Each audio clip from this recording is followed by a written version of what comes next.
ഇന്ന് 20 കിഡ്സും 90 കിഡ്സും ഒക്കെ തന്തവീപ് എന്ന് പറയുന്ന ആളുകൾ ജനിച്ചിട്ടുള്ളത് 70s-ലും 80s-ലുമാണെന്നാണ് വിചാരിക്കുന്നത്.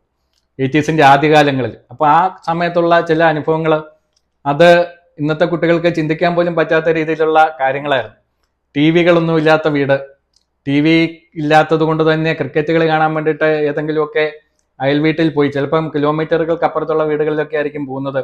അവിടെ യാതൊരു പരിചയമില്ലാത്ത വീടുകളിലൊക്കെ പോയിരുന്നു ഞാൻ TV കണ്ടിട്ടുണ്ട്. അങ്ങനെ ആരെങ്കിലുമൊക്കെ കളി കണ്ടിട്ടുണ്ട്. അന്ന് ഈ കളി കാണിക്കാൻ വേണ്ടിയിട്ട് ഷൂട്ട് ചെയ്യാൻ വേണ്ടിയിട്ട് 2-3 ക്യാമറ ആയിരിക്കും ഉള്ളത്. അപ്പം ബാറ്റ്സ്മാൻ വലിയ ഷോട്ട് എടുത്തു കഴിഞ്ഞാൽ ഈ ബോൾ അങ്ങോട്ട് പോകാൻ വേണ്ടിയിട്ട് അറിയാൻ വേണ്ടിയിട്ട് ആ ക്യാമറ കിടന്നൊരു കറക്കമുണ്ട്. കുറച്ചു നേരം കറങ്ങി കഴിഞ്ഞിട്ടാണ് ബോളിനെ കണ്ടുപിടിക്കാൻ വേണ്ടിയിട്ട് പറ്റുന്നത്.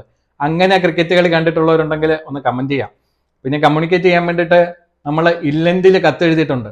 ഇല്ലൻഡിൽ കത്തെഴുതി, പിന്നെ കൂടുതൽ എഴുതാൻ വേണ്ടിയിട്ടുണ്ടെങ്കിൽ വെള്ള പേപ്പറിൽ കത്തെഴുതിയിട്ട് അത് കിട്ടുമ്പോൾ, അത് വായിക്കുമ്പോൾ, നമ്മുടെ പ്രിയപ്പെട്ടവരുടെ കത്തുകൾ വരുമ്പോഴും അത് വായിക്കുമ്പോഴും നമുക്ക് കിട്ടുന്ന ഒരു സന്തോഷം, അത് എത്ര പറഞ്ഞാലും ഇന്നത്തെ കുട്ടികൾക്ക് അത് മനസ്സിലാകുമെന്ന് എനിക്ക് തോന്നുന്നില്ല.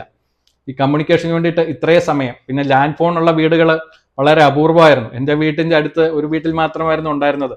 അപ്പോൾ അടുത്തുള്ള വീട്ടുകാരൊക്കെ ആ വീട്ടിലെ നമ്പർ ആയിരിക്കും കൊടുക്കുന്നത് എവിടെയെങ്കിലുമൊക്കെ പോയി കഴിഞ്ഞാൽ. അപ്പം എന്തെങ്കിലും അത്യാവശ്യ കാര്യങ്ങൾക്ക് മാത്രമാണ് ഫോണിലൂടെ സംസാരിച്ചുകൊണ്ടിരുന്നത്. അങ്ങനെ അത്യാവശ്യമുള്ള ഫോൺ വരുമ്പോൾ 2 ഫോൺ വിളികൾ, ആദ്യം അവരെ അറിയിക്കണം, ഇന്ന വീട്ടിലുള്ള ആൾക്കാരെ വിളിക്കണമെന്നും പറഞ്ഞുകൊണ്ട്, എന്നിട്ട് അവർ വന്നതിന് ശേഷം ഒരു പ്രാവശ്യം കൂടി നമ്മൾ ബൂത്തിൽ കാത്തിരുന്നിട്ട് ഒരു പ്രാവശ്യം കൂടി വിളിക്കുന്നു. അങ്ങനെ വിളിച്ചിട്ട് വീട്ടുകാരുമായിട്ട് സംബന്ധിച്ചിട്ടുള്ളവരുണ്ടെങ്കിൽ ഉറപ്പായിട്ടും ഒന്ന് കമൻറ്റ് ചെയ്യണം. ഇതൊക്കെ പഴയ ഓർമ്മകളാണ്. ഇന്നത്തെ കുട്ടികൾക്ക് ഇത് എത്രത്തോളം റിലേറ്റ് ചെയ്യാൻ പറ്റുമെന്ന് എനിക്കറിയില്ല. ഇനിയുണ്ട് ഒരുപാട് കാര്യങ്ങൾ പറയാൻ വേണ്ടിയിട്ട്. വീഡിയോ തുടരും.